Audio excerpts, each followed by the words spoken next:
বিজেপির পক্ষে জিতে বেরিয়ে আসা সম্ভব না। কারণ সন্দেশখালিতে 47% হচ্ছে মাইনরিটি কমিউনিটির ভোটার। সেই জায়গায় দাঁড়িয়ে বিজেপি কোন অঙ্কে জিতে বেরোতে পারবে না। তাহলে কেন এই কৌশল? এটাই হচ্ছে কৌশল, আর এটাই হচ্ছে নরেন্দ্র মোদীর ফোন। যে নরেন্দ্র মোদীকে দিয়ে ফোন করানো হলো এই প্রার্থীকে, মহিলা প্রার্থী 1, 2 হচ্ছে নরেন্দ্র মোদী ফোন করলো। এইটা মানুষের কাছে ক্যাপশন করো, মানুষ বুঝুক যে সরাসরি একজন গ্রামের খেটে খাওয়া মানুষকে, মহিলাকে প্রার্থী করেছে, তার সঙ্গে নরেন্দ্র মোদী কথা বলছে। তার মানে এই মহিলাকে নিয়েই, এই প্রার্থীকে নিয়ে আমরা বাকি যে 18টা সিট আমরা গতবারে জিতেছিলাম সেটাও তো এখন অনিশ্চিত। সেই সমস্ত জায়গায় নিয়ে গিয়ে আমাকে প্রচার আলোয় নিয়ে যেতে হবে। তাই তাকে তারা নিয়ে চলে যাচ্ছে। দেখবেন ওকে বর্ধমানে নিয়ে গেছে, বিভিন্ন জায়গায় তাকে নিয়ে চলে যাচ্ছে। এইটাকে ওরা প্রচারের মুখ হিসেবে নিয়ে যাচ্ছে সন্দেশখালির এই ঘটনাকে নিয়ে। আমার কাছে নীতিগতভাবে আপত্তি হচ্ছে এটাই, একজন মহিলা সে যখন তার ইজ্জত রক্ষা করার জন্যে সব অংশের মানুষের সঙ্গে যুক্ত হয়ে আন্দোলন করলো, সেই মহিলার আন্দোলনকে তুমি এইভাবে নষ্ট করে দিয়ে তুমি রাজনৈতিক মেরুকরণে রাজনীতি করার জন্যে তুমি অন্য জায়গায় তুমি ফোকাস করছো। আসলে তাকে যে প্রার্থী করেছো, একে জেতাবে তো, না এখানে একটা অঙ্ক কষা হচ্ছে তৃণমূল বিজেপিকে কোন দিকে যাবে? প্রশ্ন আমার এই জায়গাটায়। দ্বিতীয় প্রশ্ন হচ্ছে, আমি এই প্রার্থী নিয়ে আমি কোনো প্রশ্ন করতে চাই না, এ নিয়ে আমার কোনো আলাদা কোনো কোশ্চেন নেই। একজন সাধারণ খেটে খাওয়া বধূ, দিন আনে দিন খায়, না খাটলে খাওয়া হয় না, এই রকম একজন মহিলা সেই যখন দেখছে যে একটা জাতীয় স্তরের দল তাকে প্রার্থী করছে, তার আপত্তি কোথায়, তার দোষ কোথায়? বিজেপির কিন্তু অন্দরমহলে একটা প্রশ্ন বারবার ঘোরাফেরা করছে, আমি আপনাকে বলে দিচ্ছি। সেই প্রশ্নটা হচ্ছে এরকম, 2010 সাল হাজি নুরুল ইসলাম তখন জেলার সভাপতি, সেই সময়ে কিন্তু একটা দাঙ্গা হয়েছিল, দেগঙ্গার কথা মনে থাকবেন, 40টি দুর্গাপুজো বন্ধ হয়ে গিয়েছিল।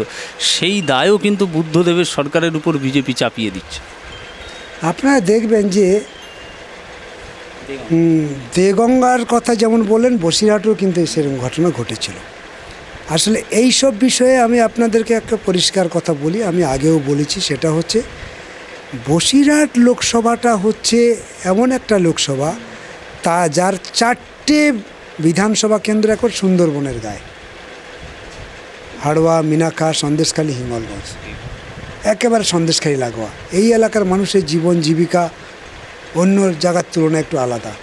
গরিব মানুষ অংশের বাস, তফসিলি জাতি উপজাতি অংশের মানুষের বাস, অভাব অনটন, ফিশারি, নদী নালা দিয়ে ঘেরা, এইরকম একটা অংশের মানুষ। আর একটা অংশ আছে বাদুড়িয়া, সেখানে চাষপ্রবণ এলাকা, বসিরহাট চাষপ্রবণ এলাকা, আর 3টে শহর অঞ্চল আছে। এই যে সব মিলিয়ে এই এলাকার মানুষের মানে রাজনৈতিক ভাবনা যদি আপনি দেখেন, তাহলে দেখবেন কিন্তু এরা বেশিরভাগই মানুষ হচ্ছে বাম মনোভাবাপন্ন। কারণ 2011 সালে আপনি তাকিয়ে দেখুন, গোটা রাজ্যে লাল ঝান্ডা নেই, একেবারে শেষ, তৃণমূল ক্ষমতা দখল করে নিল। কিন্তু বসিরহাট লোকসভা থেকে 4টে বামপন্থী বিধায়ককে জিতিয়ে তারা কিন্তু বিধানসভায় পাঠালো। উল্লেখযোগ্য ঘটনা এটা, এগুলোকে ফেলে দেওয়ার মতো নয়। কিন্তু তার মানে এত কিছু চক্রান্ত, এত আলোচনা, এত আক্রমণের মধ্যেও কিন্তু বসিরহাটের ভোটাররা কিন্তু ঠিক বামপন্থীদেরকে জেতালো। সেই জন্য এবারও দেখবেন এই যে তৃণমূল এবং বিজেপি এরা যা করছে এই সময়কালের মধ্যে এরা কিন্তু সব দেখছে। বসিরহাটের মানুষ দেখেছে সন্দেশখালীর ঘটনা, বসিরহাটের মানুষ দেখেছে সন্দেশখালীর অত্যাচার, সন্দেশখালীর তৎকালীন বিধায়ক কীভাবে তুলে ধরেছে ঘটনাগুলোকে একের পর একবার সারিবদ্ধভাবে বিধানসভাতে, তার কোনো সুরা হয়নি। কিন্তু তারা ওই সময়ের পর থেকে শাহজাহানের মতন এক একটা কোণে কোণে শাহজাহান গড়ে তুলেছে। ক্ষমতায় আসার পর সরবেরিয়াতে শাহজাহান, খুলনাতে শাহজাহান, কড়াকাটিতে শাহজাহান, কালীনগরে শাহজাহান, নেজাটে শাহজাহান, বিভিন্ন জায়গাতে কিন্তু তাদের শাহজাহান আছে। এক শাহজাহান জেলে গেছে মানে সব শেষ নয়, বিভিন্ন কর্নারে এটা করেছে। কি করে করলো? মমতা ব্যানার্জি যখন বলল যে পঞ্চায়েতের যা টাকা পয়সা যাচ্ছে, যা উন্নয়ন হচ্ছে হোক, কিন্তু এখানে তোমাদের লুটে খাওয়ার একটা জায়গা, তবে একা খেও না, কিছু টাকা তোমরা কালীঘাটে পাঠিও। এই যে কথাটা বলল, এই কথা বলার পর শাহজাহানের বুক ফুলে চওড়া হয়ে গেল। সেই শাহজাহানরা তারপরের থেকে আস্তে আস্তে করে গড়ে উঠল বিভিন্ন রাজনৈতিক মহলে বলে শাহজাহান সিপিএমের আমলে সিপিএমের লোক ছিল, তৃণমূলের আমলে তৃণমূলের। এভাবেই আপনারা মিলিয়ে নেবেন। আমি তো বলেছি সব জায়গাতে, সব মিডিয়াতে বলেছি যে সিপিএমে একটা পার্টি মেম্বার হতে গেলে তার যা প্রক্রিয়া আছে, তার যা পদ্ধতি আছে, সেই জায়গার ধারে কাছে ওদের মতন লোক যেতে পারবে না। একটা এজি, তারপর সিএম কাজ করা, তারপর পার্টি মেম্বারশিপ আসা, এ বহুত কষ্টের ব্যাপার। এত ত্যাগ স্বীকার করার মতন ক্ষমতা ওদের নেই।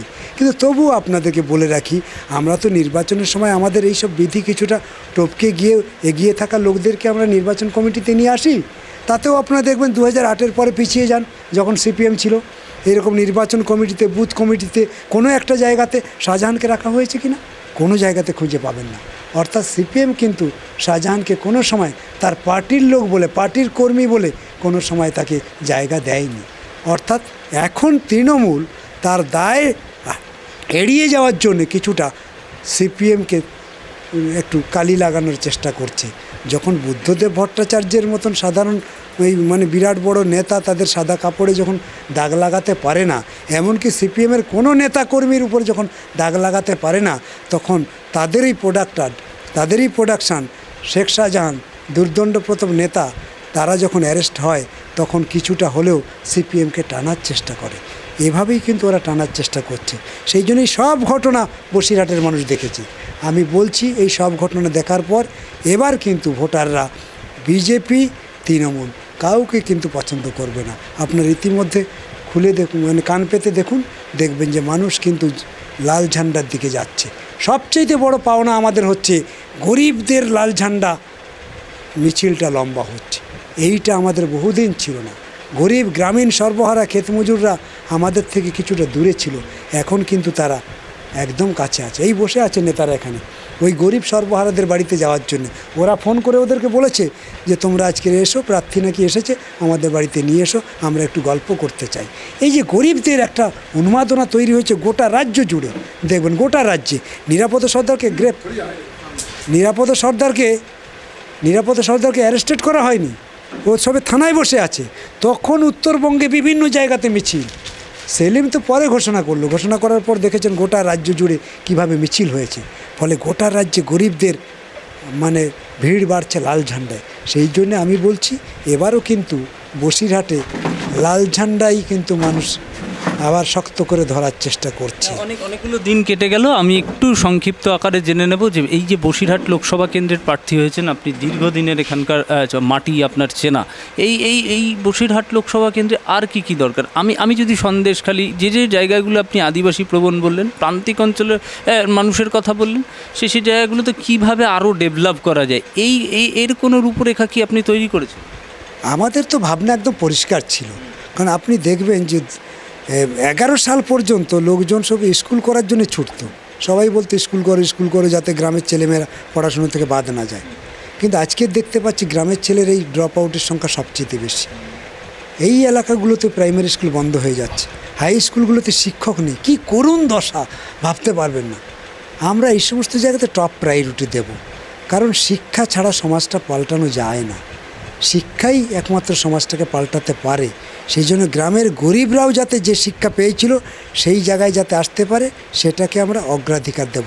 1, 2 হচ্ছে মা বোনেরা মাথা উঁচু করে বাঁচার স্বপ্ন দেখেনি, বাঁচছিল বামফ্রন্টের সময়। স্বনির্ভর দলের মধ্য দিয়ে প্রত্যেকটা পরিবারে মা বোনেরা আলাদা করে রোজগার করার জায়গা পেয়েছিল। আজকে সেই জায়গা কেড়ে নিল। এই যে লক্ষ্মী ভাণ্ডারের নামে তো মা বোনেদেরকে অপদস্থ করা হচ্ছে, অপমান করা হচ্ছে। মায়েরদের নিজেদের অধিকার নেই। লক্ষ্মী ভাণ্ডার পায় বলে ভোট দিতে পারে না, লক্ষ্মী ভাণ্ডার পায় বলে যখন খুশি তখন তাদেরকে মিটিংয়ে ডাকে, অফিসে ডাকে। এইরকম অপদস্থ কখনো হয়নি। আমরা এই সবগুলোকে দূর করে দেবো। এইগুলো একটাও ধারে কাছে থাকবে না। মানুষ মাথা উঁচু করে বাঁচবে। গরিব হলেও মনে করবে যে হ্যাঁ, আমি আমার মতন করে বাঁচতে পারছি। সব ঘরের ছেলেমেয়েরা লেখাপড়া শিখবে। লেখাপড়ার পরে চাকরির জন্য পরীক্ষায় ল্যাম্পপোস্টের তলায় সন্দেশখালী, কালীনগরের ছেলেমেয়েরা পড়াশুনো করতো যে না, এসএসসি পরীক্ষা হবে, আমাকে পরীক্ষাটা ভালো করে দিতে হবে। সেই পরিবেশ আবার ফিরিয়ে নিয়ে আসবো। আমরা এইগুলোকে সবচেয়ে বেশি গুরুত্ব দিচ্ছি। গরিব মানুষ যারা জমি হারিয়েছে তারা জমি পাবে।